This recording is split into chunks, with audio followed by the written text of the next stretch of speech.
अजय देवगन की एक बहुत फेमस मूवी है। आप में से काफ़ी लोगों ने देखी भी होगी, दृश्यम। फिल्म में अपनी फैमिली को बचाने के लिए एक डेड बॉडी को ऐसी जगह छुपाया जाता है जहां पुलिस शायद कभी ढूंढने के बारे में सोचे भी ना। एक बिल्डिंग के फ्लोर के नीचे, कंक्रीट के अंदर। फिल्म देखते वक्त ये सब ब्रिलियंट राइटिंग लगती है। एक परफेक्ट क्राइम, एक परफेक्ट कवर अप। लेकिन जुलाई 2026 में गुजरात के जामनगर से एक ऐसा केस सामने आया जिसे देखकर पुलिस से लेकर मीडिया तक हर किसी को दृश्यम याद आ गया। फर्क सिर्फ इतना था, ये किसी फिल्म की स्टोरी नहीं थी, ये रियल लाइफ थी। नमस्कार दोस्तों, मेरा नाम है अनेर और आज की कहानी है जिग्नेश मावड़िया और पृथ्वी बेन की।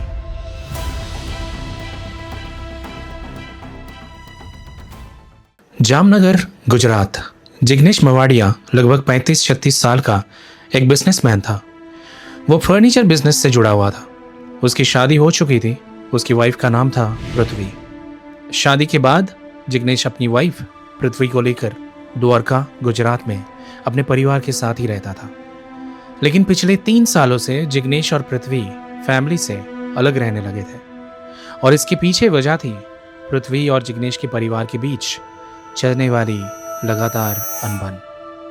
आए दिन घर में पृथ्वी और जिग्नेश के फैमिली मेंबर्स के बीच छोटे मोटे झगड़े होते रहते थे और जब पानी सिर के ऊपर से जाने लगा तो घर में शांति बनाए रखने के लिए जिग्नेश पृथ्वी को लेकर अलग रहने लगा। लेकिन जिग्नेश घर का छोटा बेटा था, फैमिली का लाडला। इसलिए अलग रहने के बावजूद जिग्नेश के परिवार ने उसके साथ कांटेक्ट कभी भी नहीं तोड़ा। लेकिन फिर 2024 में अचानक जिग्नेश फैमिली के कांटेक्ट से बाहर हो गया। किसी रिलेटिव का उससे डायरेक्ट कांटेक्ट नहीं हो पा रहा था, ना फोन पर बात, ना कोई डायरेक्ट कम्युनिकेशन। जब पृथ्वी से इस बारे में पूछा गया तो उसने फैमिली को बताया कि जिग्नेश वर्क रिलेटेड किसी काम से ऑस्ट्रेलिया चला गया है। शुरू में फैमिली ने उसकी बात मान ली, लेकिन एक सवाल था। अगर जिग्नेश ऑस्ट्रेलिया में था तो वो अपनी फैमिली में किसी से बात क्यों नहीं कर रहा था? जब फैमिली ने पृथ्वी से ये सवाल पूछा तो उसके पास इसका भी जवाब था। पृथ्वी ने बताया जिग्नेश जिस कंपनी में काम करता है वो बहुत स्ट्रिक्ट है। कंपनी में फोन यूज करना अलाउड नहीं है। ऊपर से ऑस्ट्रेलिया और इंडिया का टाइम जोन्स भी अलग है और जिग्नेश फिलहाल परमानेंट रेसिडेंसी के लिए कोशिश कर रहा है। पृथ्वी के मुताबिक जब तक उसकी परमानेंट रेसिडेंसी का मैटर सेटल नहीं हो जाता वो किसी से बात नहीं करना चाहता। पृथ्वी ने यह भी कहा कि परमानेंट रेसिडेंसी मिलते ही जिग्नेश इंडिया वापस आ सकता है। और इसी तरह दिन महीने में बदल गए और महीने लगभग 2 साल में। 2 साल बीत चुके थे और अब जिग्नेश के परिवार का पेशेंस जवाब देने लगा था। उनके दिमाग में बार बार वही सवाल आ रहा था, आखिर ये कैसी कंपनी है जहां 2 साल काम करने के बावजूद परमानेंट रेसिडेंसी का मैटर अभी तक सेटल ही नहीं हुआ? और ये कैसी कंपनी है जो फोन को लेकर इतना स्ट्रिक्ट है कि एक आदमी 2 साल तक अपने परिवार से बात तक नहीं कर सकता? फैमिली ने एक बार फिर पृथ्वी से सवाल किया, जिग्नेश किसी से बात क्यों नहीं कर रहा है? लेकिन इस बार भी पृथ्वी का जवाब लगभग वही था। फिर इसी दौरान कुछ ऐसा हुआ जिसने फैमिली के डाउट को और गहरा कर दिया। जिग्नेश के कजिन का ऑस्ट्रेलिया जाने का प्लान बना। उसने सोचा जिग्नेश भी वही है तो क्यों ना उससे मिला जाए। उसने पृथ्वी से जिग्नेश का ऑस्ट्रेलिया वाला एड्रेस मांगा, लेकिन पृथ्वी ने कहा उसके पास जिग्नेश का ऑस्ट्रेलिया का कोई एड्रेस नहीं है। और यहीं से फैमिली को पृथ्वी की बातों पर सीरियस डाउट होने लगा। एक वाइफ जिसका हस्बैंड लगभग 2 साल से ऑस्ट्रेलिया में रह रहा है, उसके पास अपने हस्बैंड का एड्रेस तक नहीं था। अब फैमिली से रहा नहीं गया।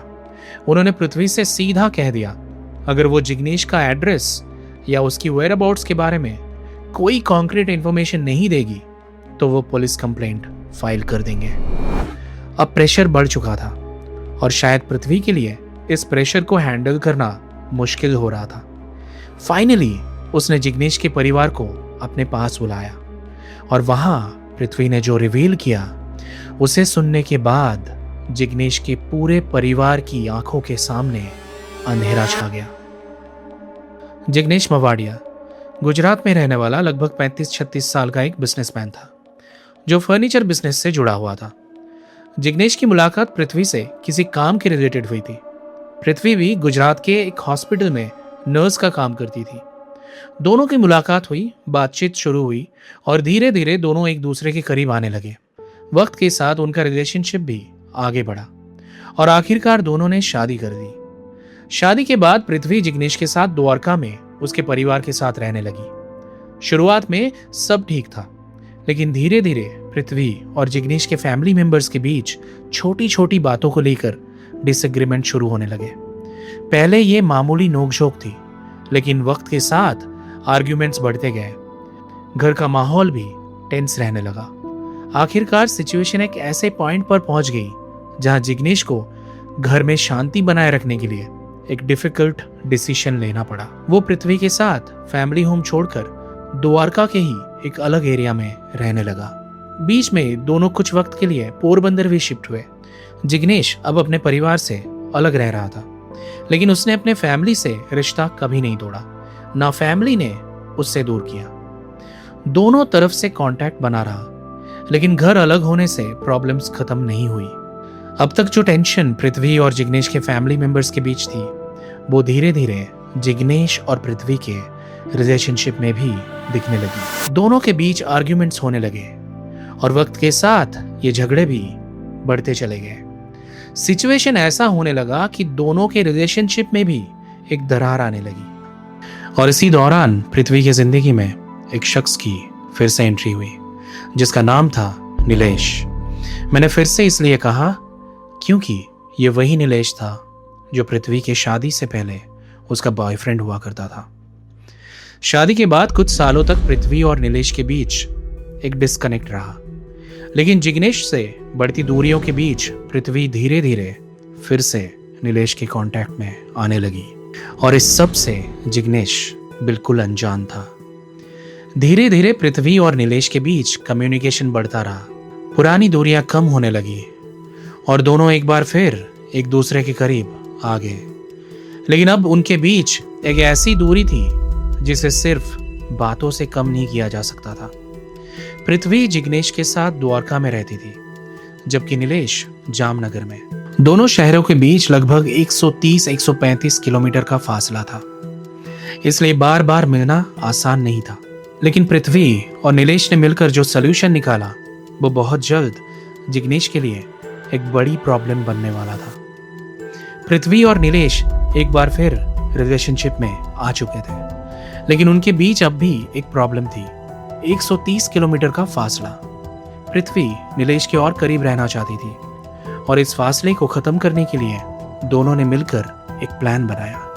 एक ऐसा प्लान जिसमें सबसे इंपॉर्टेंट किरदार जिग्नेश का था। बस जिग्नेश को खुद इस बात का अंदाजा नहीं था। पृथ्वी ने जिग्नेश से कहा कि द्वारका में उनका फर्नीचर बिजनेस उतना अच्छा नहीं चल रहा है। अगर वो बिजनेस को एक्सपैंड करना चाहते हैं तो उन्हें द्वारका छोड़कर जामनगर शिफ्ट होने के बारे में सोचना चाहिए। और पृथ्वी के पास जामनगर चूज करने की एक वजह भी रेडी थी। उसने जिग्नेश को बताया कि जामनगर में उसका एक बहुत पुराना भरोसेमंद दोस्त रहता है, जो वहां बिजनेस सेटअप करने में उनकी मदद कर सकता है। पृथ्वी ने जिग्नेश के सामने पूरे मूव को एक बिजनेस अपॉर्चुनिटी की तरह प्रेजेंट किया, एक ऐसा डिसीजन जो उनके बिजनेस और फैमिली दोनों के फ्यूचर के लिए फायदेमंद हो सकता था। लेकिन जिस पुराने और भरोसेमंद दोस्त की पृथ्वी बात कर रही थी, वो कोई और नहीं, नीलेश था। पृथ्वी ने जिग्नेश को इतने कन्विंसिंग तरीके से समझाया कि उसे जरा सा भी शक नहीं हुआ कि जामनगर शिफ्ट होने के पीछे पृथ्वी का एक और मकसद भी था, नीलेश के करीब जाना। आखिरकार जिग्नेश मान गया। कुछ ही दिनों में जिग्नेश, पृथ्वी और उनकी छोटी सी बेटी द्वारका छोड़कर जामनगर शिफ्ट हो गए। और जामनगर पहुंचने के बाद पृथ्वी ने जिग्नेश की मुलाकात नीलेश से करवाई। यहाँ सिचुएशन और भी अजीब थी। जिस आदमी के करीब रहने के लिए पृथ्वी ने जिग्नेश को जामनगर शिफ्ट होने के लिए कन्विंस किया था, अब वही नीलेश जिग्नेश के सामने एक मददगार दोस्त बनकर खड़ा था। नीलेश ने भी अपना रोल बेखूबी निभाया। उसने जामनगर में जिग्नेश की फर्नीचर बिजनेस सेटअप करने में हर मुमकिन तरीके से मदद की और जिग्नेश के लिए नीलेश धीरे धीरे एक ऐसा इंसान बन रहा था जिस पर वो भरोसा कर सकता था। कुछ ही समय में नीलेश जिग्नेश का इतना भरोसा जीत चुका था कि उनका रिश्ता सिर्फ दोस्ती तक सीमित नहीं रहा। जिग्नेश ने नीलेश को अपने बिजनेस में पार्टनर तक बना लिया। जिग्नेश के लिए नीलेश अब सिर्फ पृथ्वी का पुराना दोस्त नहीं था, वो एक ऐसा इंसान बन चुका था जिसने नए शहर में उसका साथ दिया, बिजनेस सेटअप करने में मदद की और अब उसके साथ बिजनेस भी कर रहा था। लेकिन दूसरी तरफ पृथ्वी के लिए ये अरेंजमेंट अब काफी नहीं था। नीलेश के इतने करीब आने के बाद भी वो उसके साथ खुलकर नहीं रह सकती थी। बीच में अब भी जिग्नेश था और वक्त के साथ सिचुएशन यहां तक पहुंच गई कि पृथ्वी के लिए जिग्नेश को टॉलरेट करना भी मुश्किल होता जा रहा था। वो नीलेश के साथ रहना चाहती थी बिना किसी रुकावट के, और इसीलिए मई 2024 में पृथ्वी ने नीलेश के साथ मिलकर एक ऐसा प्लान बनाया जो उनकी सबसे बड़ी प्रॉब्लम को हमेशा के लिए सॉल्व कर सकता था। पृथ्वी ये जानती थी कि जिग्नेश अब नीलेश पर कितना भरोसा करने लगा था, और इसी भरोसे को अपने सबसे बड़ा हथियार बनाते हुए पृथ्वी और नीलेश ने मिलकर जिग्नेश को अपने रास्ते से हमेशा के लिए हटाने का फैसला कर लिया। लेकिन यह काम इतना आसान नहीं था। इस प्लान को अंजाम देने के लिए उन्हें एक तीसरे इंसान की जरूरत थी, लेकिन वो कोई ऐसा वैसा आदमी नहीं हो सकता था। उन्हें चाहिए था कोई ऐसा इंसान जिस पर वो आंख बंद करके भरोसा कर सके, जो उनके राज को कभी बाहर आने ना दे। और जल्द ही उन्हें ऐसा एक इंसान मिल भी गया। वो था नीलेश का एक पुराना दोस्त बलराम। जिग्नेश और नीलेश का जामनगर वाला फर्नीचर बिजनेस बहुत अच्छा चल रहा था। इसी दौरान नीलेश और जिग्नेश ने मिलकर अपने बिजनेस को एक्सपैंड करने का फैसला किया, और इसीलिए उन्होंने जामनगर के डेयर्ड जीआईडीसी में एक फैक्ट्री लीज पर ली। जिग्नेश के लिए यह फैक्ट्री उसके बिजनेस के नए चैप्टर का शुरुआत थी, लेकिन पृथ्वी और नीलेश को इसी फैक्ट्री में एक ऐसा मौका नजर आया जो उनके प्लान को अंजाम तक पहुंचने के लिए ऑलमोस्ट परफेक्ट था। 31 मई 2024 बिजनेस एक्सपेंशन सेलिब्रेट करने के बहाने पृथ्वी और नीलेश ने जिग्नेश को डेयर्ड जीआईडीसी की उसी फैक्ट्री में बुलाया। जिग्नेश के मन में रत्ती भर का भी शक नहीं था, और शक होता भी क्यों? पृथ्वी और नीलेश दोनों ही उन लोगों में से थे जिन पर जिग्नेश सबसे ज्यादा भरोसा करता था। इसलिए जिग्नेश तय समय पर फैक्ट्री पहुंच गया।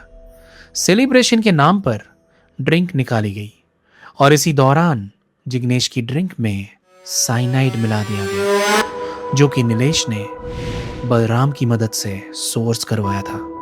जिग्नेश को उन लोगों पर इतना भरोसा था कि उसने एक बार भी कुछ सोचा नहीं। उसने ड्रिंक उठाई और पी गया। लेकिन ड्रिंक पीने के करीब 1 से 1.5 मिनट के अंदर ही जिग्नेश को कुछ अजीब महसूस होने लगा। उसकी तबीयत तेजी से बिगड़ने लगी, आंखों के सामने अंधेरा छाने लगा, और कुछ ही देर में उसी फैक्ट्री के अंदर जिग्नेश की मौत हो गई। नॉर्मली मर्डर के बाद क्रिमिनल्स के सामने सबसे बड़ा सवाल होता है बॉडी का क्या किया जाए, लेकिन इस केस में ऐसा कोई सवाल ही नहीं था, क्योंकि ये मर्डर गुस्सा या किसी अचानक हुए झगड़े के नतीजा नहीं था। ये प्री मेडिटेटेड था। नीलेश, पृथ्वी और बलराम ने सिर्फ जिग्नेश को मारने का तरीका ही प्लान नहीं किया था। उन्होंने पहले ही डिसाइड कर दिया था कि उसकी बॉडी को दुनिया की नज़रों से कैसे गायब करना है। फैक्ट्री के अंदर पहले से ही लगभग 12 फीट गहरा एक गड्ढा खोदा जा चुका था, और अगर कोई पूछता कि फैक्ट्री के अंदर इतना गहरा गड्ढा क्यों खोदा गया है, तो जवाब पहले से ही तैयार था, मशीनरी इंस्टॉलेशन। फैक्ट्री होने की वजह से ये एक्सप्लेनेशन इतना अनयूजुअल भी नहीं लगता, लेकिन असल सच कुछ और था। वो गड्ढा किसी मशीन के लिए नहीं, बल्कि जिग्नेश के लिए खोदा गया था। जिग्नेश की मौत के बाद उसकी बॉडी को उसी गहरे गड्ढे में डाल दिया गया, और फिर ऊपर से कंक्रीट भर दिया गया, और बाहर की दुनिया को इसकी कानो कान खबर तक नहीं हुई। लेकिन इस पूरे क्राइम का एक और डिस्टर्बिंग पहलू था। जब पृथ्वी नीलेश और बलराम के साथ मिलकर ये सब कर रही थी, उस वक्त वो जिग्नेश के सेकंड चाइल्ड को कंसीव कर रही थी। ये डिटेल इस क्राइम को और भी अनसेटलिंग बना देती है। एक तरफ जिग्नेश का उस पर बेइंतहा भरोसा था और दूसरी तरफ वही भरोसा उसके खिलाफ इस्तेमाल किया गया। जिग्नेश को मारने के बाद एक नया झूठ शुरू हुआ। पृथ्वी ने जिग्नेश के फैमिली मेंबर्स को यह बताया कि जिग्नेश ऑस्ट्रेलिया चला गया है। शुरुआत में शायद फैमिली को भी ये लगा होगा कि वो किसी काम से गया है और लौट आएगा, लेकिन वक्त गुजरता गया, जिग्नेश नहीं लौटा और धीरे धीरे सवाल उठने लगे। लेकिन अब फैमिली का शक बढ़ने लगा था। उन्होंने पृथ्वी पर प्रेशर बनाना शुरू कर दिया और आखिरकार साफ कह दिया, अगर जिग्नेश के बारे में कोई इन्फॉर्मेशन नहीं मिली तो वो पुलिस के पास जाएंगे। अब पृथ्वी बुरी तरह फंस चुकी थी। जिस सच को इतने वक्त तक कंक्रीट के नीचे दबाकर रखा गया था, वो अब बाहर आने के करीब था। और आखिरकार पृथ्वी प्रेशर हैंडल नहीं कर पाई। उसने जिग्नेश के फैमिली मेंबर्स को अपने घर बुलाया और वहां उसने एक ऐसी बात कही जिसने उनके पैरों तले जमीन खींच ली। पृथ्वी ने उन्हें बताया कि जिग्नेश जिंदा नहीं है। उसने कन्फेस किया कि जिग्नेश को 2 साल पहले ही मार दिया गया था। सोचिए, उस पर जिग्नेश के फैमिली मेंबर्स पे क्या गुजरी होगी। 2 साल से वो एक जवाब ढूंढ रहे थे। उन्हें लग रहा था कि जिग्नेश कहीं दूर है, शायद ऑस्ट्रेलिया में है, शायद एक दिन फोन करेगा, शायद एक दिन वापस आ जाएगा। लेकिन जब उन्हें जवाब मिला तब पता चला कि जिस इंसान का वो इंतजार कर रहे थे वो 2 साल से लौटने के लिए जिंदा ही नहीं था। अब फैमिली सीधा पुलिस के पास पहुंची और उन्होंने सब कुछ बता दिया। पुलिस ने इन्वेस्टिगेशन शुरू की और एक मिसिंग पर्सन का एफआईआर दर्ज हो गया। लेकिन अब पुलिस के सामने सबसे बड़ा सवाल था, जिग्नेश की बॉडी कहाँ है। इन्वेस्टिगेशन उन्हें वापस डेयर्ड जीआईडीसी की उसी फैक्ट्री तक ले गई, उसी जगह जहां 2 साल पहले जिग्नेश को सेलिब्रेशन के बहाने बुलाया गया था। पुलिस ने फैक्ट्री के कंक्रीट फ्लोर को तोड़ना शुरू किया।